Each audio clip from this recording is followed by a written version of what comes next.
This is America in the Morning from Westwood One. Good morning, I'm John Trout. It's Friday, October 11th, 2024. Here's what's coming up on America in the Morning. Not the worst case scenario, according to Florida's governor, but Milton deadly nonetheless. Don't go through standing water. I'm Clayton Neville. With 25 days before the election, both presidential candidates keep busy on the campaign trail. Donald Trump is doing very well in the polls. We are the underdog. I'm Jim Roope.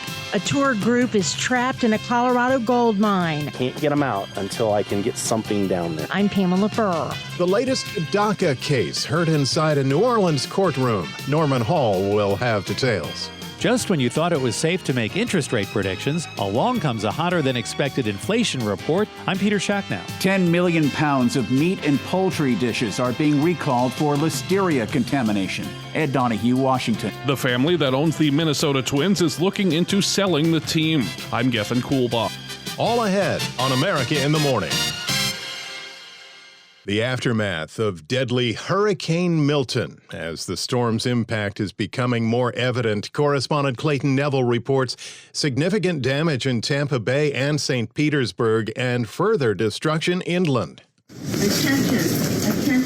Crews sorting through the rubble after hurricane-force winds knocked a crane into a building. Is that everyone? No.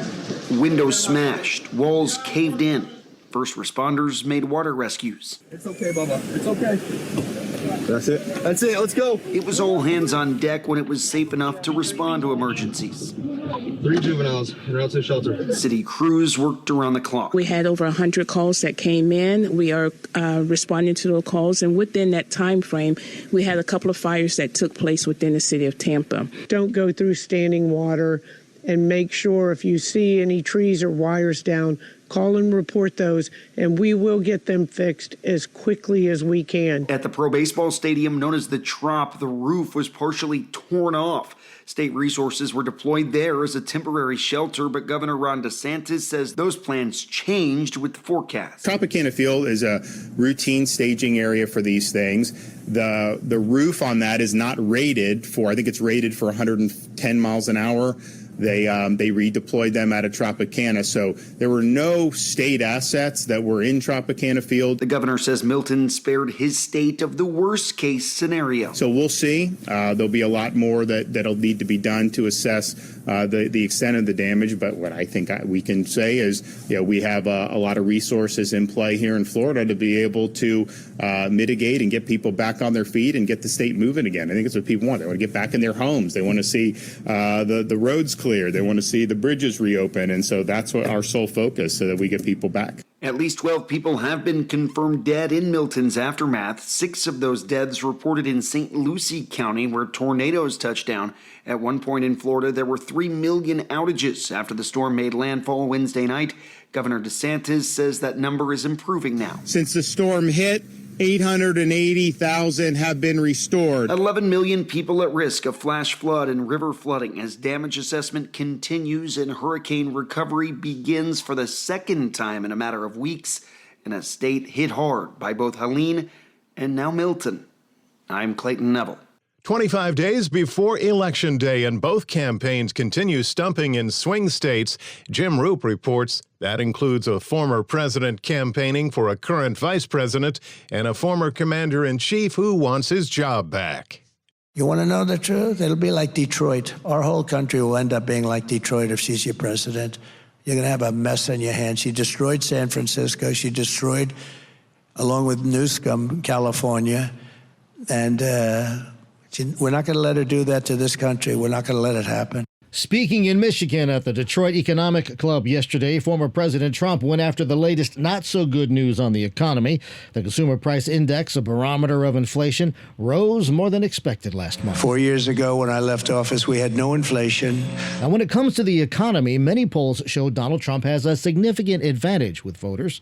In Pittsburgh yesterday, in the swing state of Pennsylvania, campaigning for Vice President Kamala Harris, former President Barack Obama said he's not sure why Trump has gotten so much love when it comes to the economy. Because it was my economy.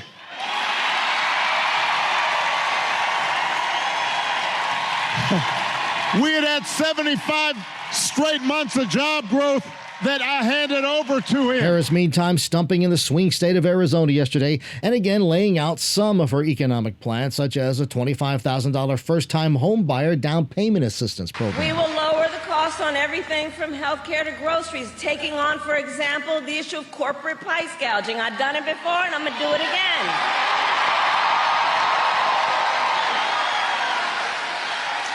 We will give a tax cut to 100 million Americans, including $6,000 during the first year of your child's life. Now, she did not lay out how she'll pay for all of this, or even exactly how she'll get it all done. And many polls still show this to be a very tight race. I'm Jim Roope. Disaster at a Colorado gold mine. We'll have details when America in the Morning continues after these messages.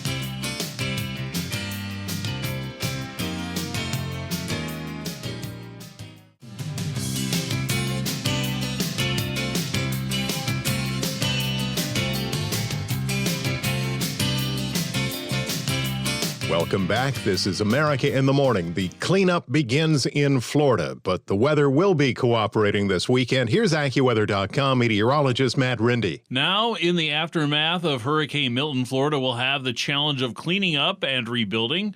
Fortunately, the weather looks like it will mostly cooperate, with the northern half of the state remaining dry and the southern part of the state seeing just a few showers.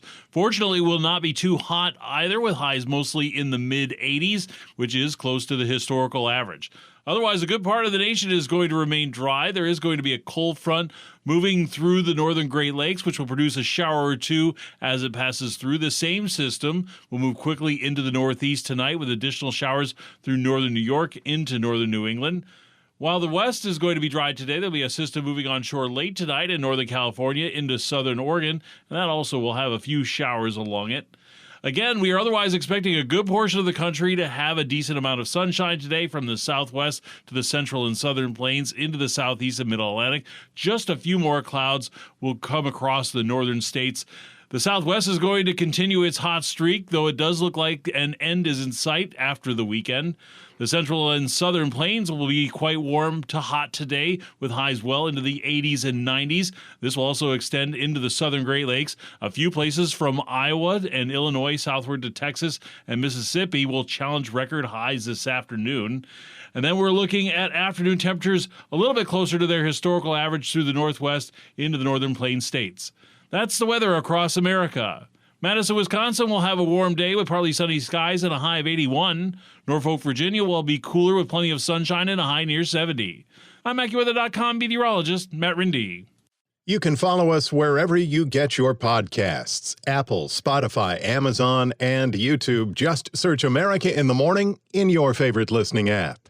I'm John Trout. One person was confirmed killed and over a dozen others trapped underground but rescued after an equipment failure inside a Colorado gold mine. Details on the rescue effort from Pamela Furr. These folks became stuck around noon local time near the bottom of the Molly Kathleen gold mine in Cripple Creek.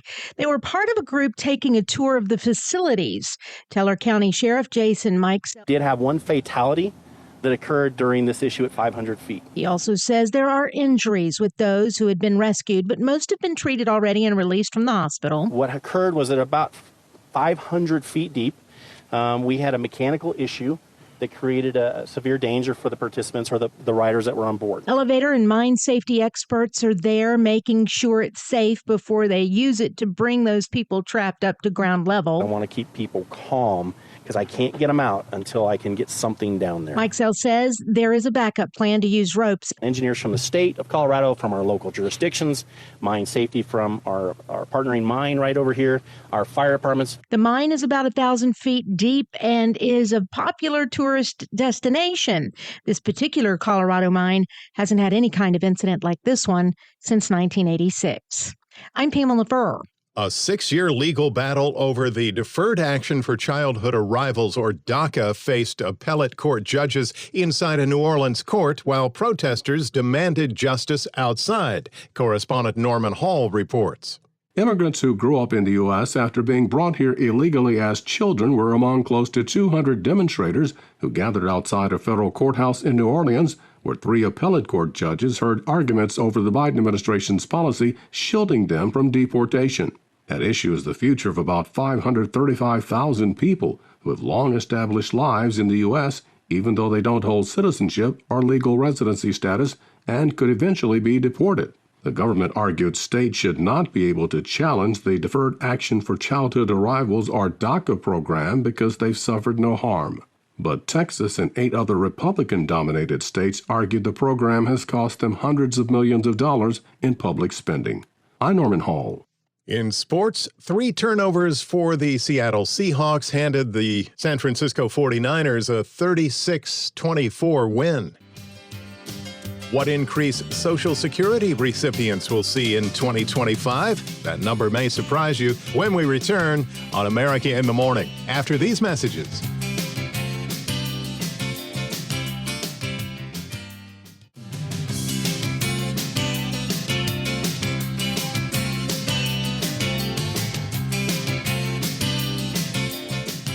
This is America in the Morning. The Business Report is brought to you by Fisher Investments. Fisher Investments is a fiduciary, always putting clients' interests first. Learn more at FisherInvestments.com. Here's CNBC's Peter Schack. It was a foregone conclusion, or about as foregone as anything can be in the financial markets. Fed Chairman Jerome Powell and others had said they foresaw quarter-point cuts in benchmark interest rates at the November and December policy meetings, following the half-point rate cut in September. And that had been a big part of the recent positive performance of the equity markets. But a bigger-than-expected increase in the September Consumer Price Index yesterday caused the stock market to decline and bolster the arguments of those who had argued for a smaller rate cut last month. One of them, Atlanta Fed President Raphael Bostic, said he'd be comfortable skipping a November rate reduction. That's a sentiment that's garnered increasing popularity in recent days, even ahead of the CPI report.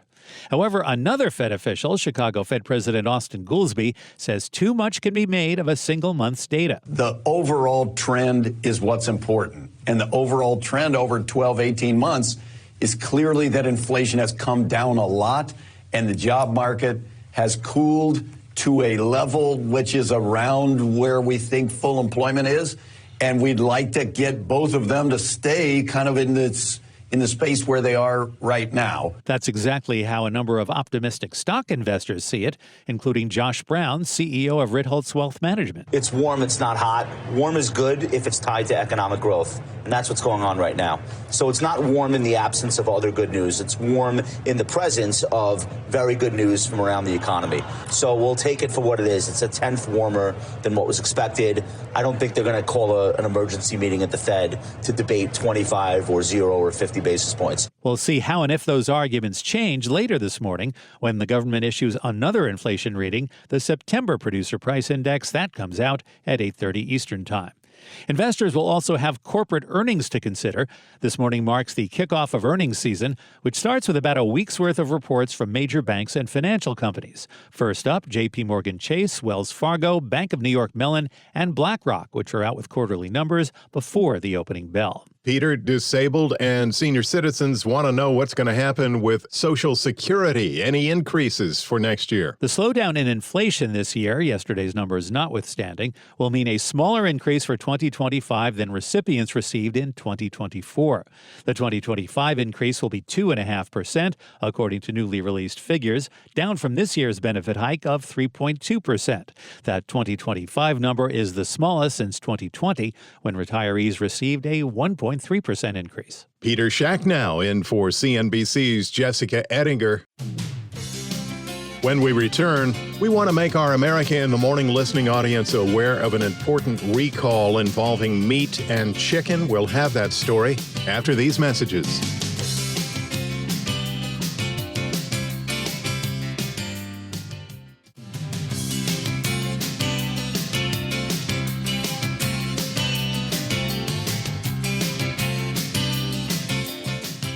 This is America in the Morning.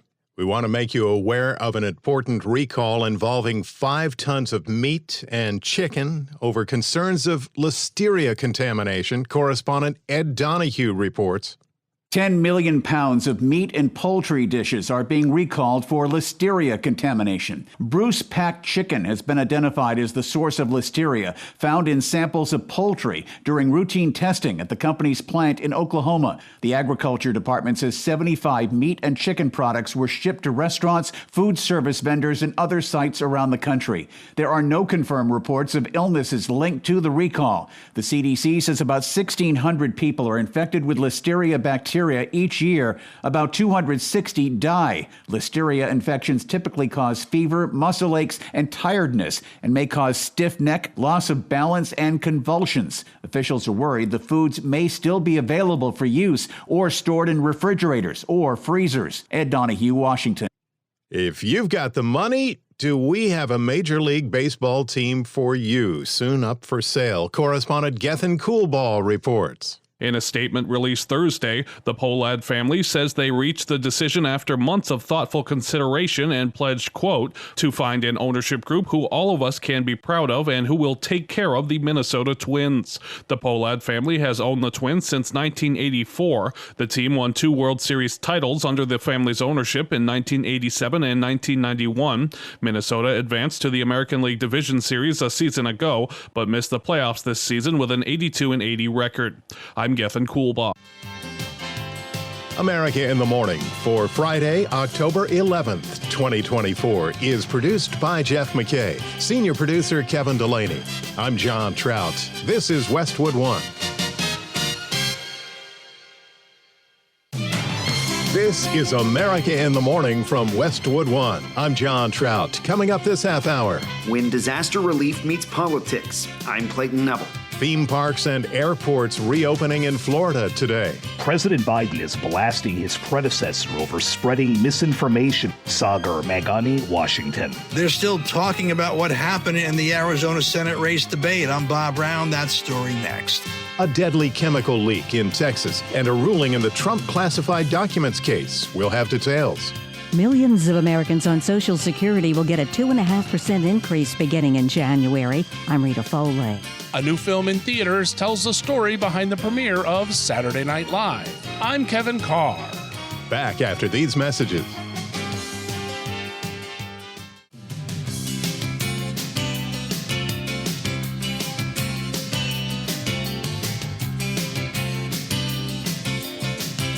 This is America in the Morning after a very rough week of weather for many. What can we expect today? Here's AccuWeather.com meteorologist Matt Rindy. We are expecting a good portion of the country to have a decent amount of sunshine today, from the southwest into the central and southern plains, most of the southeast and middle Atlantic. Just a few more clouds will cross the northern states. The southwest is going to continue its hot streak, though after the weekend it does appear that highs will finally drop below record levels.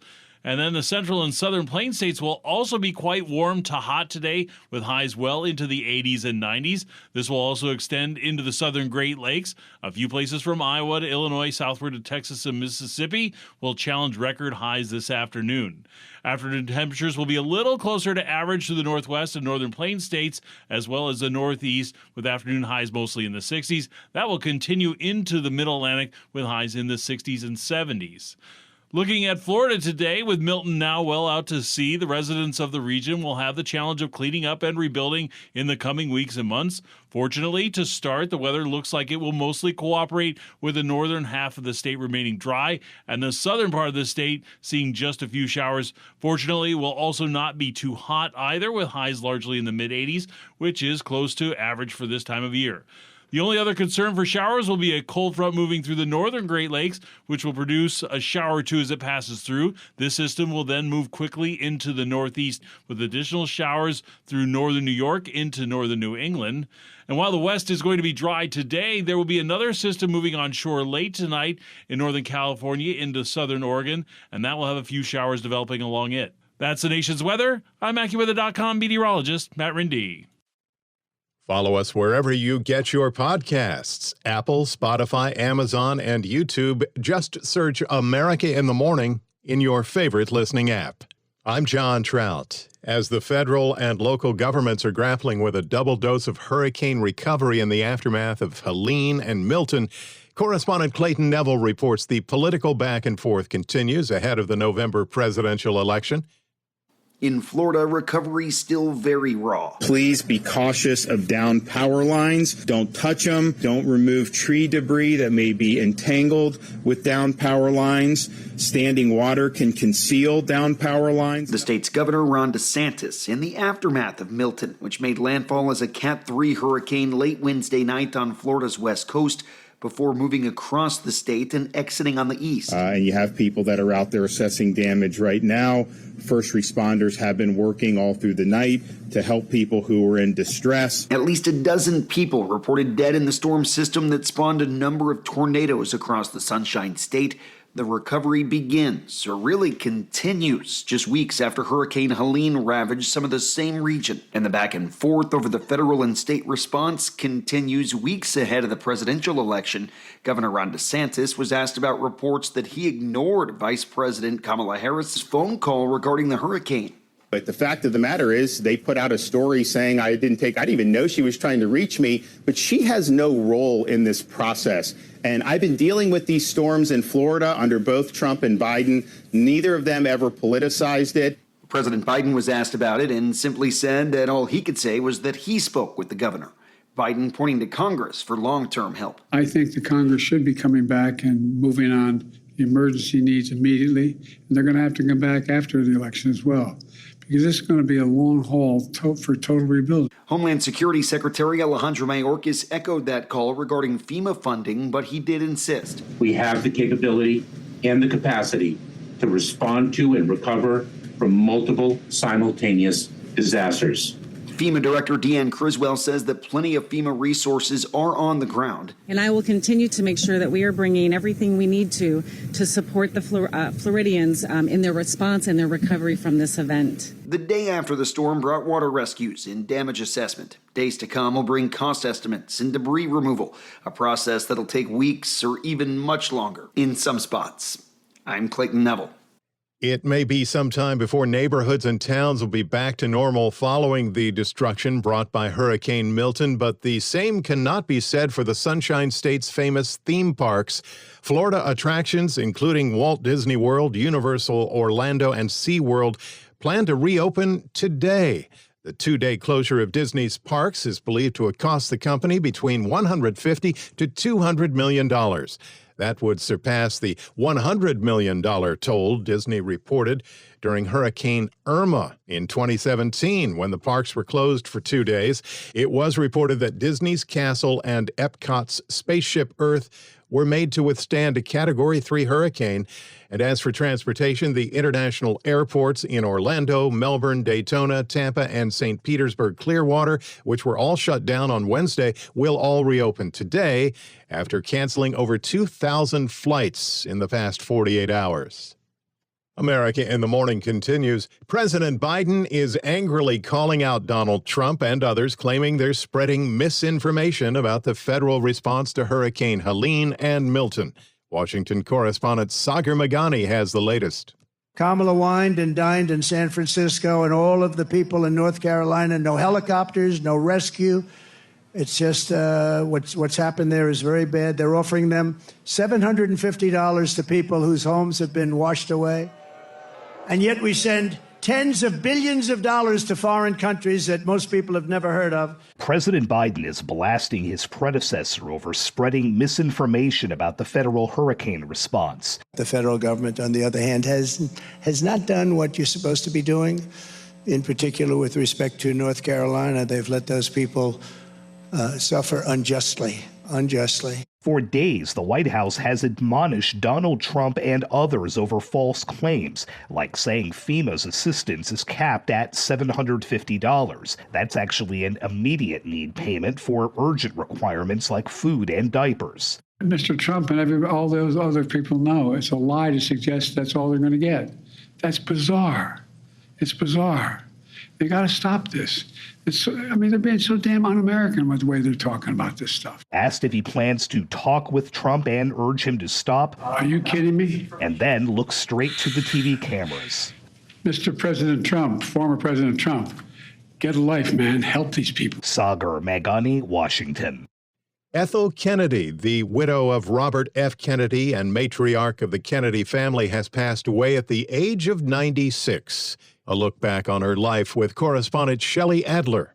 Hospitalized after suffering a stroke last week, the family of Ethel Kennedy says she's passed away. The widow of Robert Kennedy raised their 11 children after he was assassinated and remained dedicated to social causes and the family's legacy for decades. In remarks in October of 2012, Kennedy said faith helped her cope after Bobby's death in 1968. When we lost Bobby, I would wake up in the morning and think, he's okay, he's in heaven. He's with Jack and a lot of my brothers and sisters and my parents. So it made it very easy to get through the day thinking he was okay. In a statement, the family said Kennedy leaves behind 34 grandchildren and 24 great-great-grandchildren, along with many nieces and nephews, all of whom loved her dearly. I'm Shelley Adler. When we return on America in the Morning, Israel, Hezbollah, Lebanon, Syria, the latest from the Middle East, and Special Counsel Jack Smith not letting up on Donald Trump. Those stories and more next after these messages.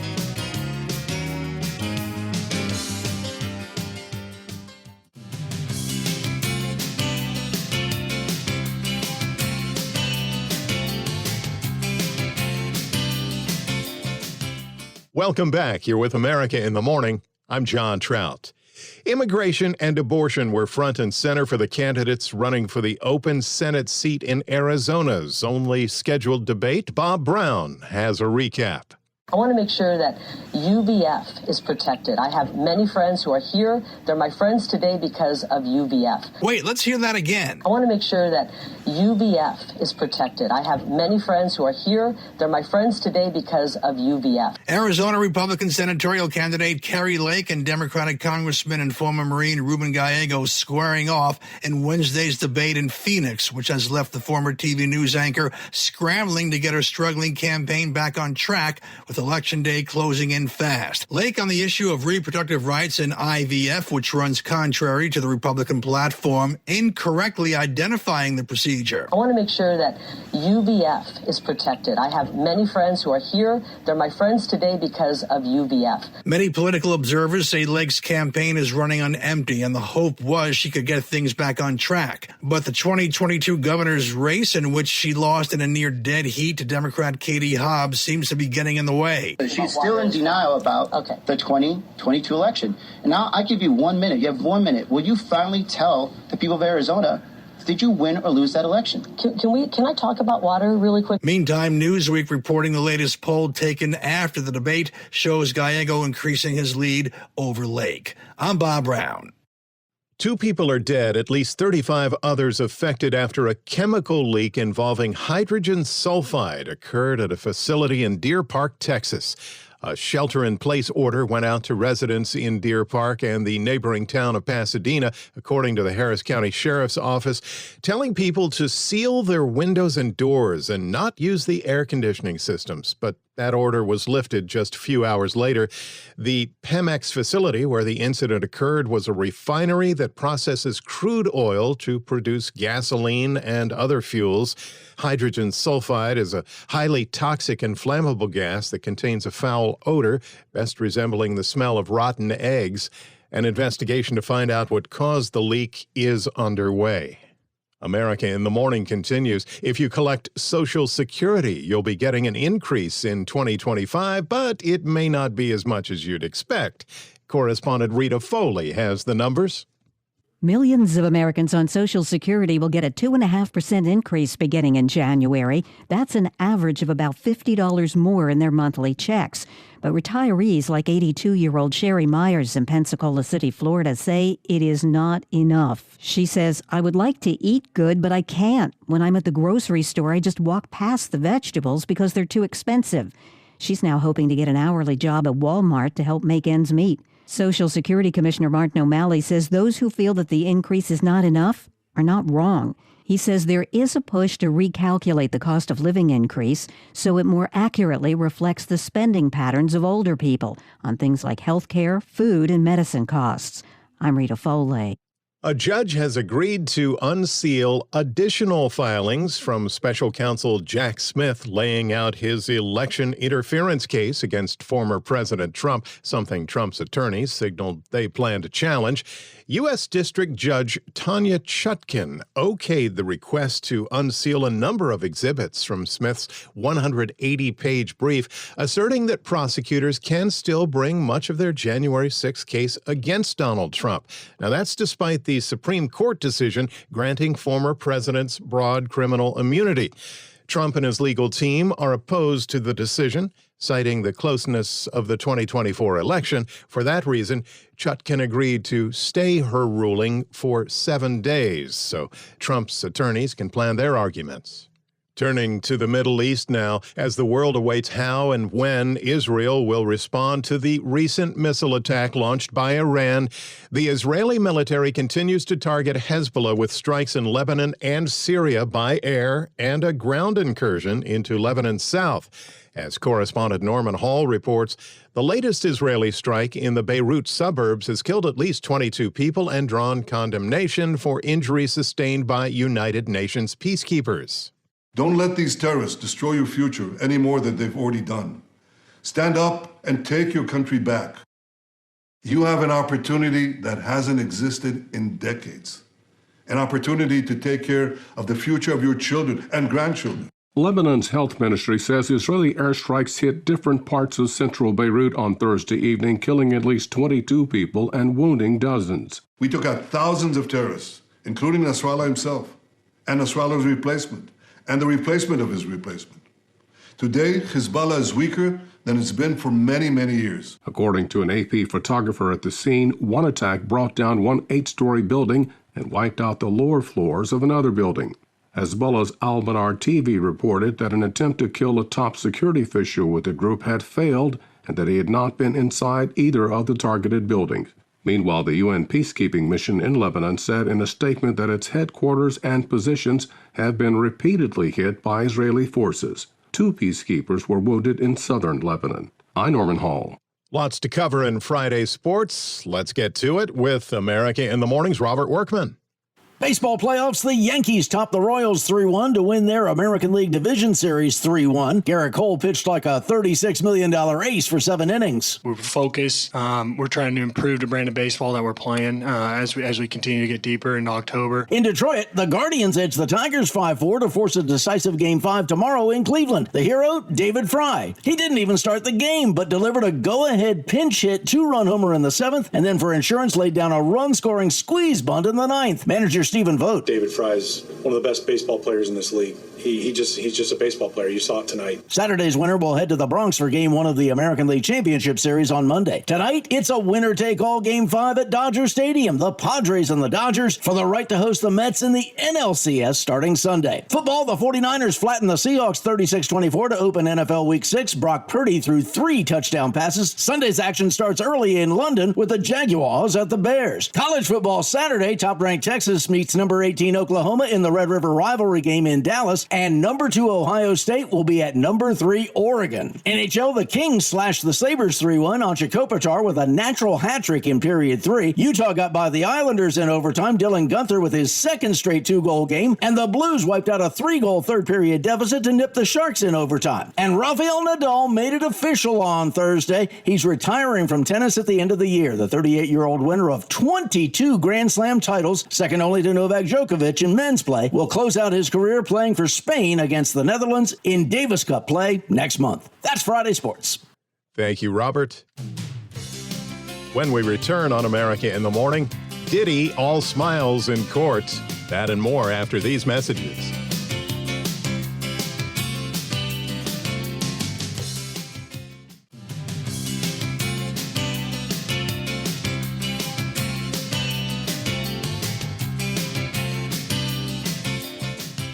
This is America in the Morning. Arrested music mogul Sean Diddy Combs was all smiles in court where a judge set a May trial date for his sex trafficking case. Entertainment correspondent Margie Zarhaleta reports the prosecutors are now hinting at new charges. Sean Diddy Combs hugged his lawyers as he entered a New York courtroom on Thursday in his first appearance before Judge Arun Subramanian, who will preside over his trial. One of the issues discussed was efforts by Combs' lawyers to exclude the video of Combs beating his girlfriend, singer Cassie, in a hotel hallway in 2016. Defense attorneys say the Department of Homeland Security leaked that video to CNN in May. Prosecutor Emily Johnson says the claim is baseless and an attempt to exclude a damning piece of evidence. I'm Archie Zaraletta. It launched the careers of comedians including John Belushi and Dan Aykroyd, Gilda Radner, Adam Sandler, Dana Carvey, and Mike Myers, and now there's a new movie in theaters this weekend that looks at how it happened. Kevin Carr has a sneak peek at Saturday Night. Live from New York. Saturday Night Live turns 50 this year, so Hollywood is looking back at the origins of the groundbreaking sketch comedy show. My name is Lorne Michaels. We're excited because there's never been a television show like this. Saturday Night is a real-time look at the chaos that surrounded the production leading up to its premiere in 1975. We haven't locked the script. Your actors are missing. Have you seen John Belushi? Your crew is in open rebellion. Your kids aren't ready for prime time. Jason Reitman directs an ensemble cast that takes you through the infighting, unprofessionalism, and unrelenting mayhem of that first night. The writers on the 17th floor tied a belt around Big Bird's neck and hung him from my dressing room door. This is a striking look at what has become an institution back when it was nothing more than rowdy, drug-fueled experimental television. The show's humble ragtag origins provide a stark contrast to what it has become. I mean, we're 90 minutes of live television by a group of 20-year-olds who've never made anything. The actors managed to rise above caricatures of the original players, offering some humanity for most of them beyond the antics. So fans of the show's early years should find it relatable. Chevy Chase, Gilda Radner, Dan Aykroyd. How do you pronounce this? Sure, it runs a bit too long, but isn't that quintessential Saturday Night Live? We're just not ready. Doesn't matter that we're ready. It matters that it's 11:30. That's when we go on. Saturday Night gets 3.5 hot mics out of 5. I'm Kevin Carr, and that's the way I see it. And for Friday morning, that's our show today. On October 11th, 2024, America in the Morning is produced by Jeff McKay. Senior producer Kevin Delaney. I'm John Trout. This is Westwood One.